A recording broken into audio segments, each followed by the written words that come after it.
I can feel it in my gut. I'm sure of it. Mia, the girl I grew up with, the girl is sliding away from me, who was supposed to be my future. She lives next door to me, my other half since we were kids. She has 2 daughters in her family. Chloe, who is older, is 3 years ahead of us. And then there's Mia, who is the same age. My parents and hers aren't just neighbors, they're colleagues at the same company. They've been best friends for what feels like a lifetime. So naturally, Chloe, Mia, and I were inseparable. We ate together, walked to school together. Every memory I have, they're in it. That is, until Chloe left for college on the East Coast. The hazy, half-formed crush I had on her dissipated into just a calm sensation of desire. When it was just Mia and me left, everything changed. We were 16, that awkward, emotionally charged age when everything feels incredibly intense. I fell for her hard. Maybe it was the lifetime of shared history, or the fact that she was actually lovely, or maybe she just clicked with everything I found attractive.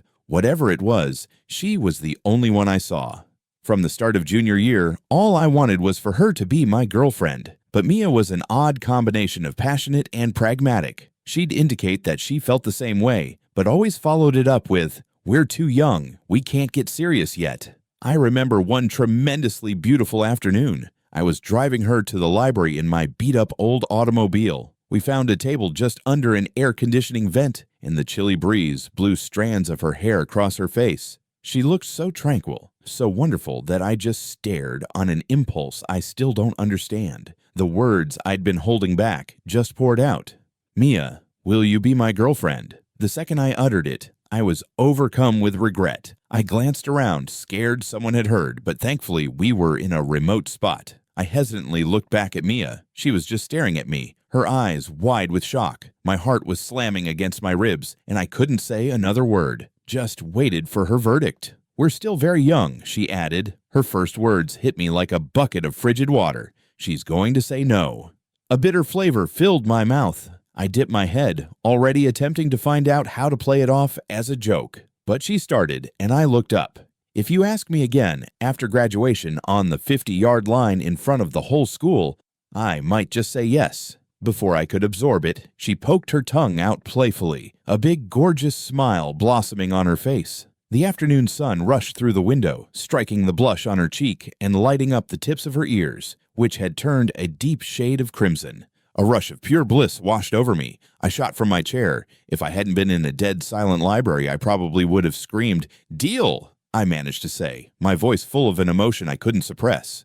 "I'll give you the most amazing proposal this school has ever seen." We were 17, the age where you think love is some kind of flawless, unbreakable fairy tale. From that day on, Mia and I had this unsaid understanding. We drove to school together. We came home together. We exchanged milk teas. We did our schoolwork side by side. Our link felt deeper, more real than ever. I was certain that with our shared past, and this being our first real love, we'd be holding hands until the end of time. But in the second half of senior year, that pristine picture started to get tarnished. It started with a sophomore named Josh. He saw Mo once and was instantly charmed. He knew I was in the photo, so he couldn't be straightforward. Instead, he arranged serendipitous interactions. He'd be there on our route to school. He just happened to come by our classroom between passing periods. He'd bump into us on the way home. These premeditated moments, filled with tiny gifts and continuous compliments, started to wear Mia down. She'd always been a sucker for extravagant, romantic gestures. It's why she wanted me to ask her out in front of everyone.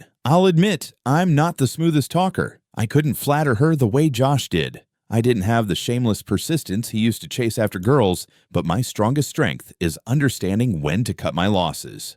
I knew Mia better than anyone. The instant I noticed her starting to weaken, I began to pull my own sentiments back, diverting all that energy into studying. If you ever feel nervous next to the person you like, you need to work on yourself, not spiral. Spiraling merely makes them lose respect for you. Self-improvement is the only way to close the distance. That was something my dad constantly told me. Maybe he'd seen all along that Mia wasn't the kind to settle down easily. Soon, Mia started letting Josh join us for lunch. She'd still sit next to me, but her banter, her laughter was all geared at him. Watching her brighten up while chatting to him went from a stab in the heart to a dull, familiar pain. It's not that I didn't say anything. I told her she was getting too close to him, but Mia would just wave it off. He's just a sophomore, Leo. I'm not going to fall for him. Her statements left me stunned. You won't fall for him. Yet the way you stare at him suggests you already have. My heart would ache, but I'd force it back to a condition of serenity. If this pure thing we had was already polluted, then it was time to let it go.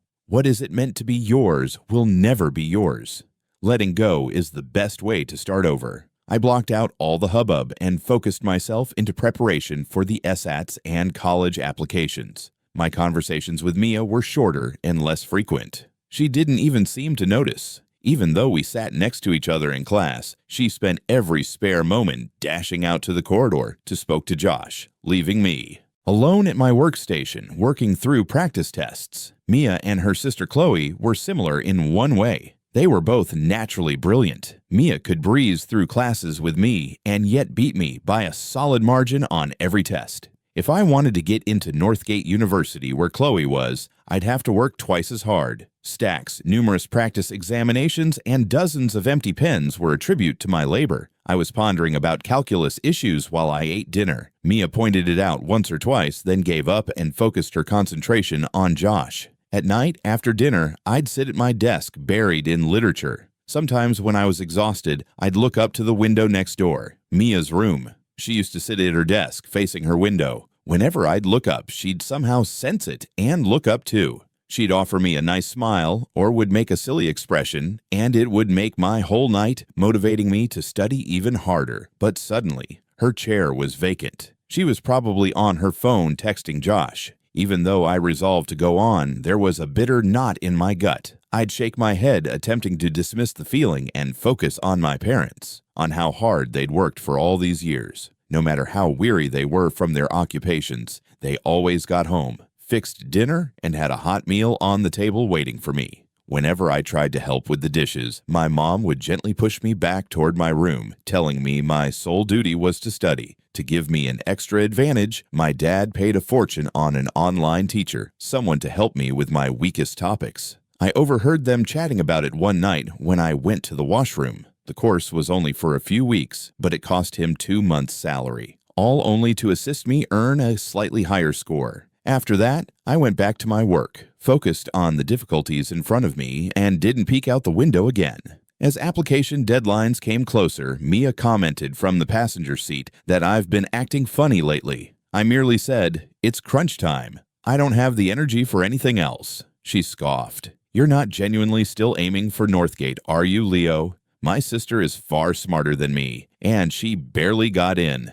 Just let it go. We should be striving for state school." That was what she said to me. I glanced in the rearview mirror and saw the expression in her eyes. It was pity touching on disdain. In that moment, she was looking down on me. It was just a goal, I answered plainly, refusing to dispute. My practice results were still roughly 200 points shy of Northgate's average. She was right. It was a long shot. Mia seemed to realize she'd overstepped, and she started to explain something to retrace. But just then, Josh drew up alongside us on his bike. Her attention immediately switched the remainder of the way. She laughed and joked with him out the window. I just drove in silence.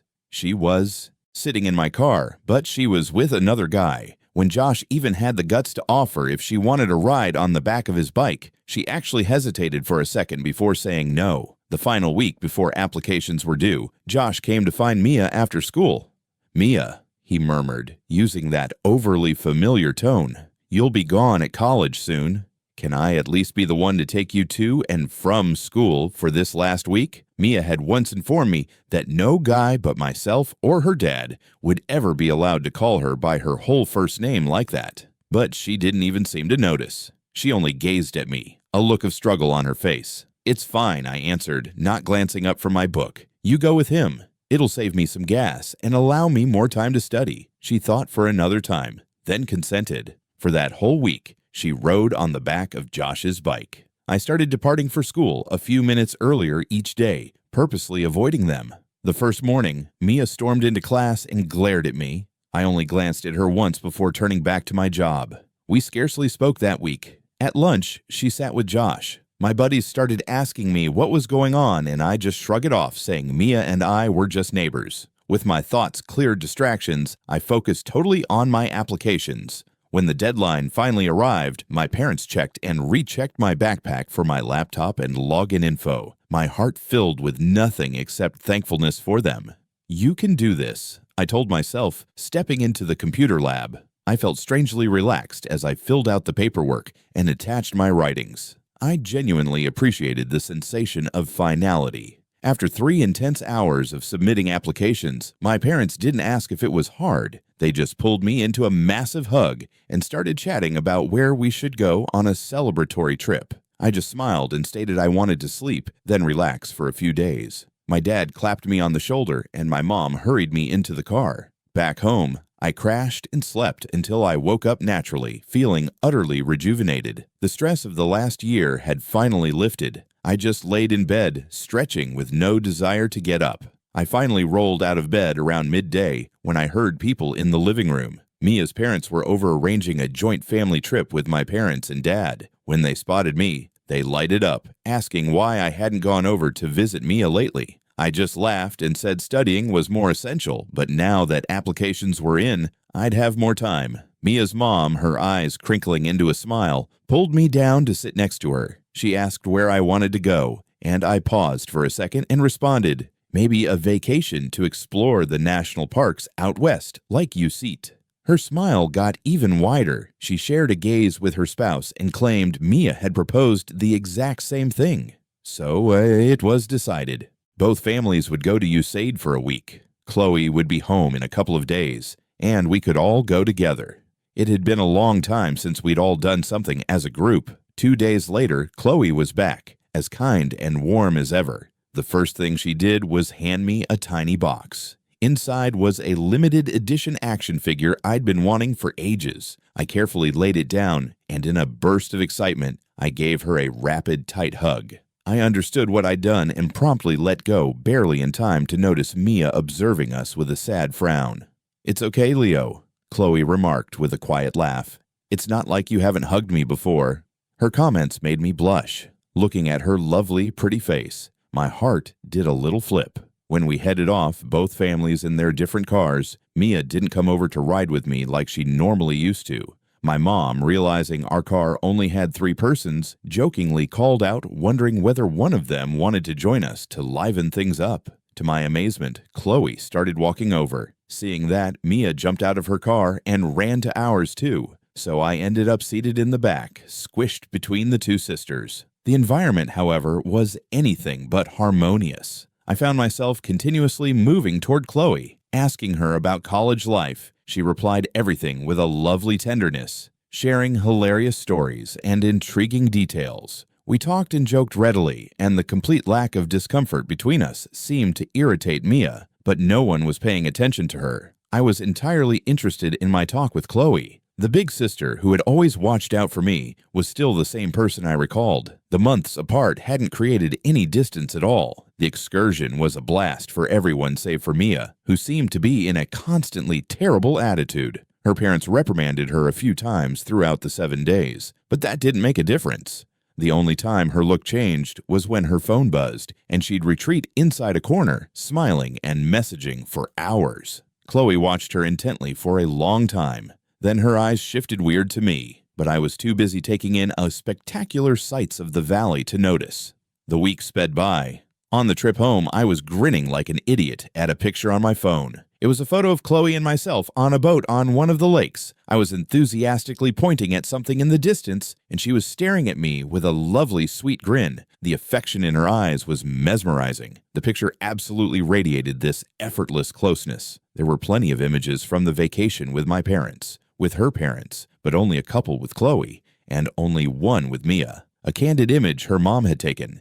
In it, Mia seemed far away, her concentration glued to her phone. I was faced toward Chloe, and though we were only a foot apart, we might as well have been in different worlds. When Mia viewed the photo later, she froze. She glanced at me with a glimmer of remorse, but I was too occupied admiring the photographs on my phone to notice. After that, Mia started coming over all the time. She'd hang around at my house or invite me over for dinner. I didn't deny, but I kept a watchful, courteous distance. I'd go to supper. I'd be nice when she came around, but the comfortable familiarity we once had was gone. We were simply buddies. Mia's mood darkened, but she tried her best to act happy around me. This continued on for a couple days. On the morning we had to go to the school to officially accept our college offers. Mia was waiting for me at my door, a conflicted look on her face. "Let's go," I said, dismissing her expression and patting the passenger seat of my automobile. "Leo, are you going to keep your promise?" The sun was bright, and a gentle breeze was blowing. Halfway to school, Mia impulsively wrapped her arms around my waist from the passenger seat, her voice heavy with an emotion I couldn't place. She was holding on so tight it was actually making it hard to drive. I told her to let go, but she wouldn't. So I pulled the car over to the side of the road. We made an agreement. "You can't go back on your word." Her eyes were red-ringed, and the wind had messed up her hair, giving her an appearance of frail beauty. I glanced at this girl I'd known my entire life, and for a fleeting moment, I felt an inclination to give in. To be irresponsible one more time, I didn't want to lose her. She was my entire youth. "Okay," I eventually said, my voice low after a long internal conflict. When her expression had altered to one of pleading, I decided to give her one final shot. If she agreed to be my girlfriend and vowed to keep her distance from other guys, maybe we could make it work. When we got to the school gym, my guidance counselor spotted me and instantly grabbed me away, chattering eagerly. Mia's phone rang, and since it was after graduation, no one cared. She glanced at the screen, claimed she had to use the restroom, and hurried off. My counselor was boasting about my final SAT results, announcing them loudly to everyone in earshot. My classmates glanced at me in disbelief. I had jumped over 200 points from my last practice test. Getting inside Northgate was no longer a long shot. It was a sure thing. I sent my acceptance, but Mia still hadn't come back. I picked out my phone and called her. It rang several times before she picked up. The background was noisy. She stated she was on the football field and would be right back, then hung up. With nothing else to do, I took her acceptance form and went to find her. As I went to the field, I observed a large crowd gathered in the middle. Mia was standing in the midst of it all, the focus of everyone's attention. Josh appeared in front of her, holding a large bouquet of flowers, saying something to her. It was certainly a public confession. Mia was chewing her lip, appearing torn, and hadn't given him a response. I thought about it for a second, then reached inside my pocket. It was a gift I'd bought a long time ago, a beautiful silver necklace. It wasn't pricey, but Mia had highlighted it out once, exclaiming how much she liked it, but couldn't afford it with her stipend. Back then, when she was my whole universe, I had tucked that information away. It was time to make good on my commitment. The choice was hers. "Mia, I genuinely like you. Will you be my girlfriend?" I marched on, walking right by Josh as if he didn't exist, then held the open box out to her. Josh's face clouded. When he saw the glimmer of delight in Mia's eyes, he worried. He muttered something to her that I couldn't hear. But whatever it was, Mia's expression transformed. Her eyes darted to a girl standing nearby. And then she stretched out and took the roses from Josh. She didn't say a word, but the meaning was plain. I let out a dry, self-deprecating laugh. "Well, Mia, I honored my pledge." I flung the necklace box onto the ground, shoved her acceptance form into her palm, and turned and went away without looking back. I could feel the gaze of the other students on me, pity, scorn, and contempt. I felt nothing. I had honored my word. She had thrown away her final chance. For now on, we're merely neighbors. For someone like me who valued emotional loyalty above all else, I'd already bent my own rules for her. This just erased whatever was left. Mia didn't follow me. I didn't go back to the gym. My business there was done. I immediately got in my car and headed home. "Leo, why did some other boy drop Mia off?" "Were you being difficult again?" my mom inquired, evidently disappointed that I hadn't brought her home. I mentioned that Mia had something to take care of, so I came back first. My mom gave me a thoughtful gaze, breathed gently, and let it go. It wasn't long before Mia showed up in my room, staring at me carefully. Leo, Josh's sister, was there. I was scared he'd be ashamed, so that's the only reason I did it. "Don't be mad." I almost scoffed at the explanation. I turned and observed her face. She couldn't meet my eyes, but then she moved closer, grasping my arm and beginning to whine playfully. "Oh, come on, Leo. I know I messed up. It was only this once. I swear it'll never happen again." "Okay, just ask me one more time." I'll say yes, I swear. Her gentle, imploring voice just made my skin crawl. The thought that she probably used the same tone with Josh filled me with irritation. My expression may have been cooler than I realized since she glanced at me with disbelief. Just then, my mom came in, and Mia didn't dare say any more. My mom, noticing her, pleasantly invited her to remain for dinner. "Mom, Mia has plans later." "She can't stay," I replied, cutting in before Mia could accept. The look on her face was pained, yet in front of my mom, she could only force a grin, say a reluctant goodbye, and go home. Then my phone started blowing up with texts from her.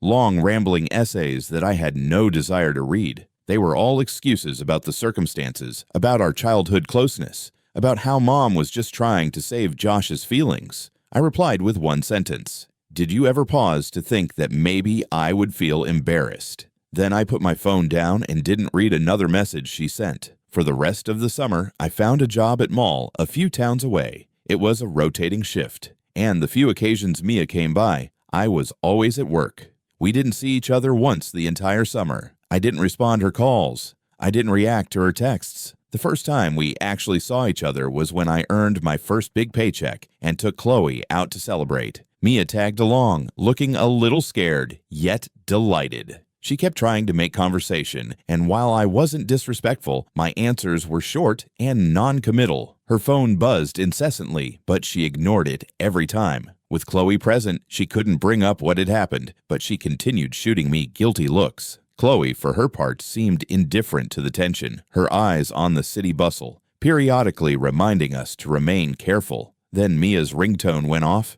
She declined the call twice. The third time she glanced at me, saw I wasn't paying attention, and answered in a quiet, irritated tone. I don't know what the person on the other end said, but Mia's expression sank. She hung up, appearing conflicted, and then waved down a cab. "A friend of mine recently got into town. I have to go meet them," she remarked hurriedly, and left, leaving Chloe and me standing there. Chloe didn't appear concerned by her sister's quick departure. Instead, she casually took my hand. "There's too much traffic here. I'll feel better holding on." It felt like it was 6 or 7 years ago when Chloe, who had hit her growth spurt early, would clutch my hand on the walk home from school. Back then, it felt safe. Now it made my heart race. Her hand was so gentle in mine, a gesture of effortless intimacy that was so unlike from anything I'd enjoyed with Mia. I had booked a private room at a beautiful restaurant near the mall and ordered all of her favorite foods. After we ate, I paid the bill without a second thought. "This place is far too pricey," Chloe commented, staring at the receipt. "Don't come here again. If you want to eat this thing, I can cook it for you at home." "It's fine," I answered with a broad grin. "The whole point of taking a summer job was so I could treat you to a good dinner. This meal meant something different. It was the first time I had ever treated Chloe with money I had earned myself." We walked through the mall thereafter, and Chloe stopped at one of the counters. After looking for a bit, she bought a watch. When I saw the price tag, almost $1,000, my jaw sank.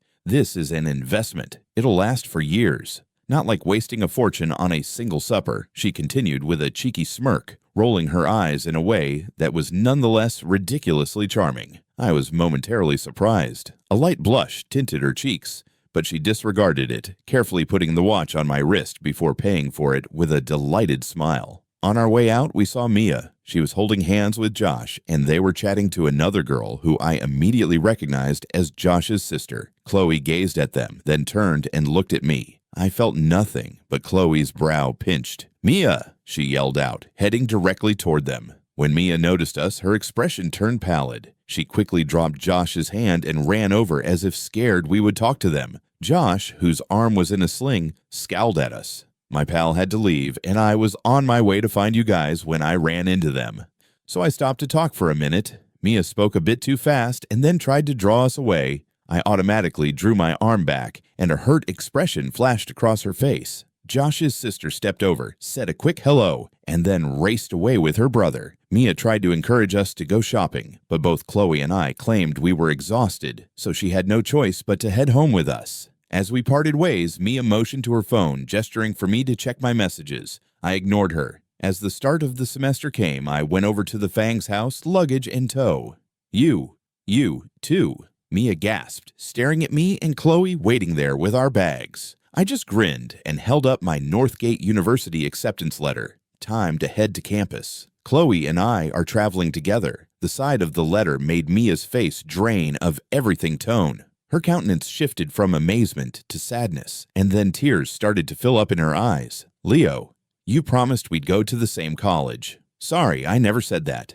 That day when I said if you asked me in front of the whole school, I'd say yes, and then we'd go to college together. Did you forget? First, I said, ripping a finger off, you rejected my proposal. Second, I said we'd go to college, not the same college. Since she was airing our intimate promises out in the open where our parents could hear, I had no issue being direct. Luckily, her parents weren't in the room. No, Leo, you can't do this. If you leave, what about me? Are you saying you want to do a long-distance relationship for 4 years? For the first time, I was honestly confused by her logic. You rejected me. We're not even together. What long-distance relationship? You turned me down. What are you talking about? I grabbed my suitcase and Chloe's and went for the door, but Mia grabbed my arm, holding on tight. You're joking, right? You're simply taking your sister to the airport. There's no way your grades were good enough for Northgate. She seemed to be anxiously seeking for an explanation, glancing at me, willing it all to be a joke. Outside, my dad pulled up in our car and honked, telling us to hurry. I've never lied to you, I said, and pulled my suitcase out the door. I didn't give Mia another glance as I loaded the car. Chloe patted her sister's shoulder, sighed, and got in the car with me. Mia appeared unable to grasp what was occurring. She merely stayed there on her porch, watching us until the automobile faded from sight. It was the peak of move-in season, so traffic was heavy. My phone started vibrating nonstop.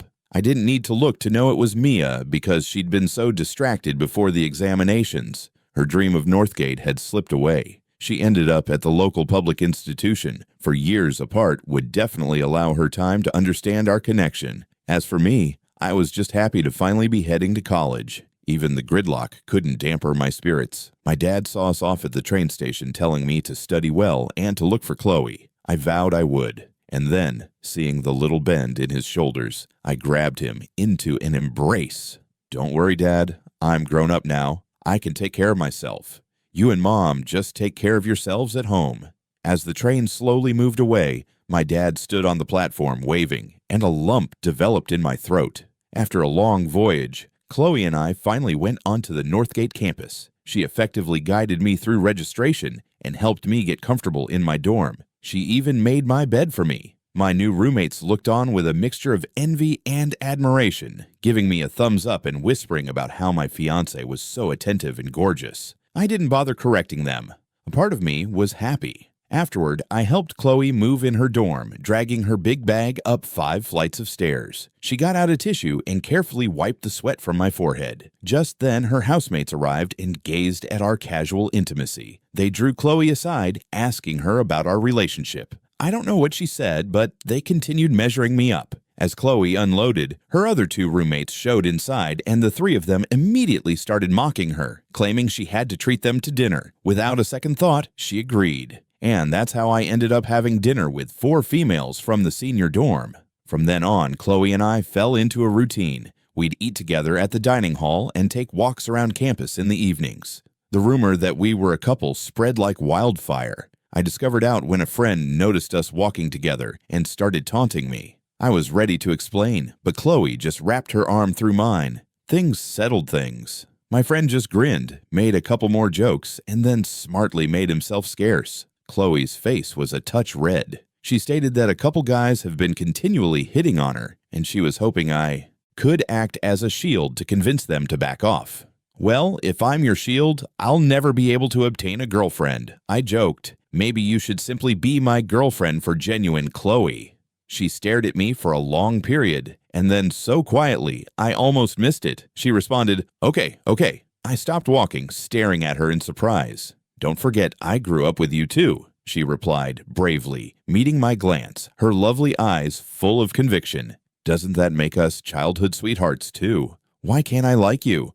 I simply can't believe it, I stammered. Chloe, you're so gorgeous and smart. Why would you like me? Chloe was objectively even gorgeous than her sister. She had a better figure and a more calmer attitude. She was usually the one who gave in, who looked out for Mia and me. Leo, you're terrific too. You're tall and attractive, and you got into Northgate same as me. Your scores are equally as good as mine." She raced to mention my good attributes, not letting me put myself down. I was so touched that I just pulled her into an embrace, an act that felt entirely natural after a lifetime of doing it.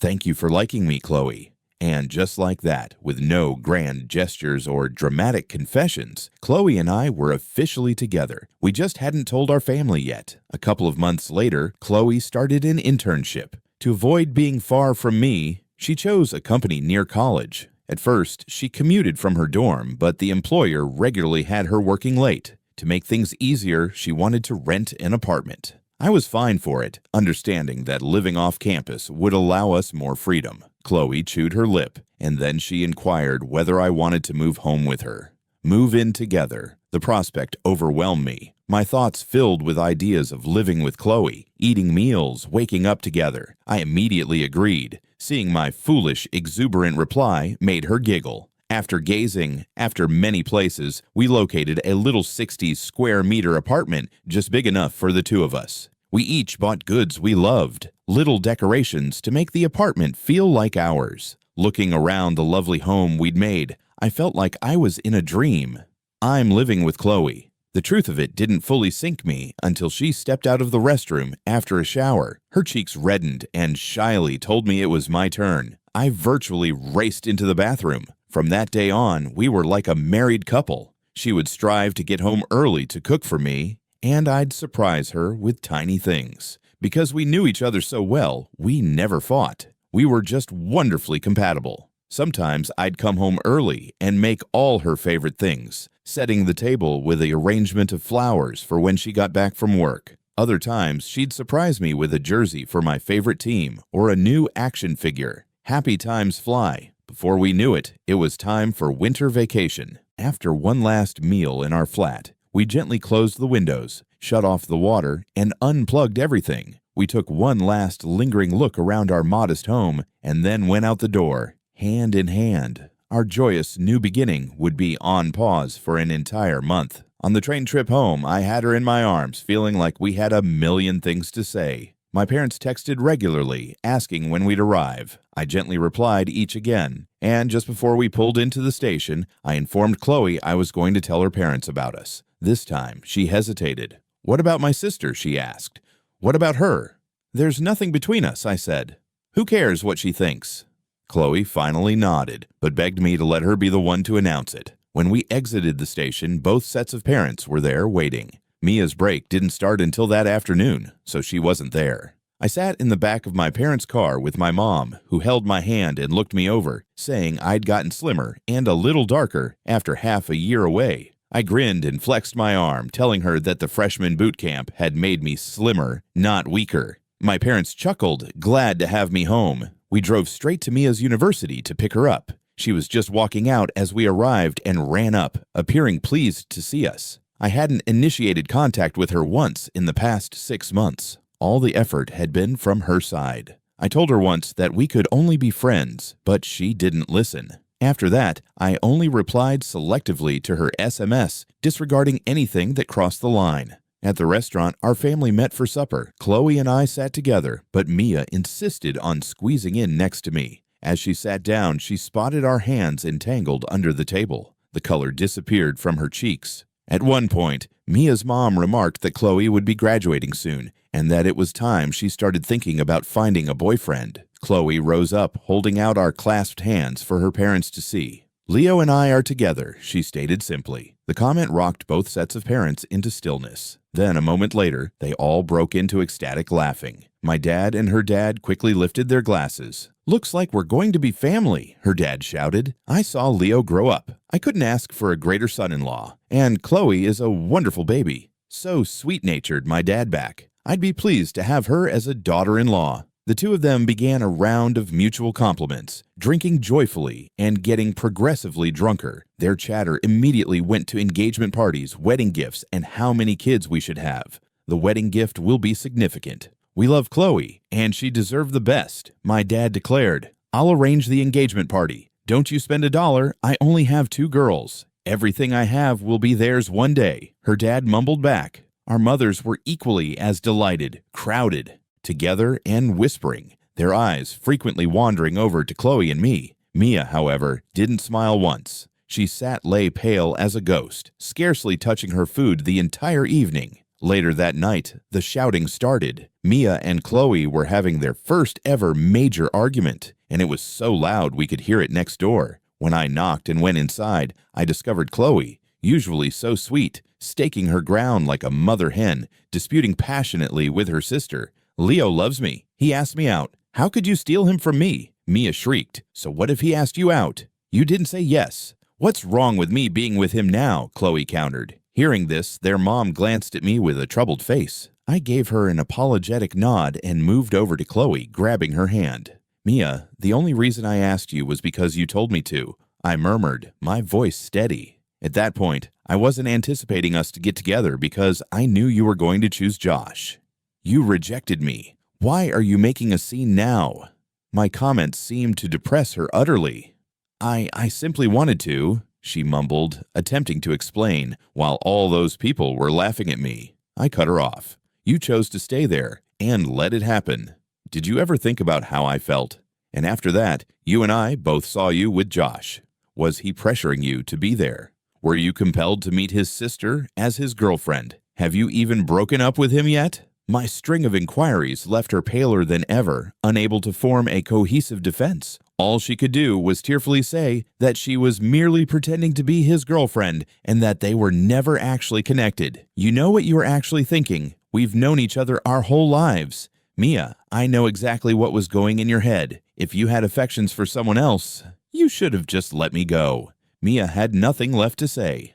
That night, Chloe came home with me. It was her official introduction to my parents as my girlfriend. She disregarded Mia for the rest of the break, and I spent all my time with her without caring what Mia was doing. Just before we were planned to go back to school, Mia showed up at her door. Our parents were giving us an engagement party the next day, and we were going the day after. "What did you want, Al?"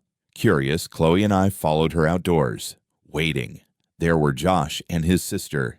"He just asked me to pretend to be his girlfriend," Mia stated, addressing us but staring at them. He remarked, "You were watching, Leo, and that he'd be ashamed if I said no. That's why I did it." Josh's sister looked astonished, staring between her brother and Mia, evidently not expecting to be dragged into this. "Mia, you spent all your time with me. You agreed to be my girlfriend, and now you're backing out," Josh said, frowning at me as if I were the one who had stolen his girlfriend. "I didn't manage our friendship well, and for that, I'm sorry," Mia replied, her voice firm. "I've always seen you as just a younger friend. I've never had romantic feelings for you." Her bluntness made both Josh and his sister grimace. "Just a friend," Josh shot back. "You came to my classroom every day. You texted me constantly why I got upset. You drove 30 minutes to see me and told my sister you felt awful for not taking better care of me as your girlfriend. That was simply as a buddy." Mia's face went white. She didn't know how to respond and just kept stealing frightened glances at me. "It's you," Josh suddenly yelled, pointing at me. "You forced her to do this, didn't you? You were worried I'd steal her from you. But we're the ones who are in love. You can't break us up. It has nothing to do with him. This was all my fault." Mia shrieked, rushing in front of me with her arms stretched wide. "Excuse me, I think you're confused," I said calmly, lifted my hand, which was gripped in Chloe's. On each of our fingers, engagement rings shone in the sun. "Chloe and I are getting engaged tomorrow. Your business is your own." Josh was struck dumb. His sister grabbed his arm, stopping him from saying anything else. "I don't care what you were thinking," his sister said to Mia, her voice angry but fair. "You let my brother on, and now you're attempting to walk away from it. You owe us an apology." Mia had no retort. She could only drop her head and stammer apologies. Josh's sister yanked him away, plainly wanting nothing more to do with the event. That evening, Chloe told me Josh's sister had called Mia and lectured her out for interfering with her brother. The next day, our engagement party was a simple but happy affair with all our relatives gathered to rejoice with us. Afterward, Chloe grabbed me away. She was worried about Mia, who had been silent and distant all day. The incident yesterday had definitely hurt her hard. Chloe and I want to discover Josh's sister. We discussed the complete history between Mia and me and how her brother had thrown himself into the middle of it. When she heard that her brother had knowingly pursued Mia, even though he knew about me, She was outraged. I gave her the complete tale, including how Chloe and I had become together. She really apologized, stating her brother was responsible for breaking Mia and me apart. I just shook my head, grinned, and went, holding Chloe's hand. I didn't know where Mia was standing directly behind us until it was too late. She gazed at us with a twisted, devastated expression. "Can we talk?" she asked. I gently rejected. "Mia, we grew up together. You know how I am. We can't go back." "Besides," I replied, staring at her sister, "I'm really happy with Chloe." I know," she muttered. That day, Mia followed us home in a daze. She didn't even come out to say goodbye when Chloe and I went for the airport. 3 years later, the day after my college graduation, Chloe and I got married. Mia was the maid of honor, and she gave us a passionate blessing. It was a massive, gorgeous wedding. I saw Chloe, looking absolutely radiant, walk down the aisle. I grabbed her hand from her father and swore to spend the rest of my life making her happy. I slid a ring on her finger, held her close, and kissed her deeply. In the audience, Mia was bawling her eyes out, her mother attempting in vain to soothe her. After the wedding, we moved into our new house. Mia, showing no interest in dating, moved into the house next door. When our kid was born, Mia was a regular presence. She assisted with the infant and the chores. And while it was a huge help, we worried it was stopping her from living her own life. Chloe tried to talk to her about finding a boyfriend and settling down, but Mia would only grin, shake her head, and continue cooing at our son, a smile of sheer love on her face. Our jobs were local, and while Mia's income wasn't big, her hours were flexible. Having her around saved us so much time and energy that eventually we stopped trying to persuade her otherwise. One Saturday night, Chloe and I returned home after a much-needed date night. As we opened the door, we heard a talk from the living room. "Say, Mama, sweetie, can you say Mama?" "Mama?" Chloe and I stood motionless in the doorway, stared at Mia, who was holding our son and beaming. We gazed at each other absolutely at a loss for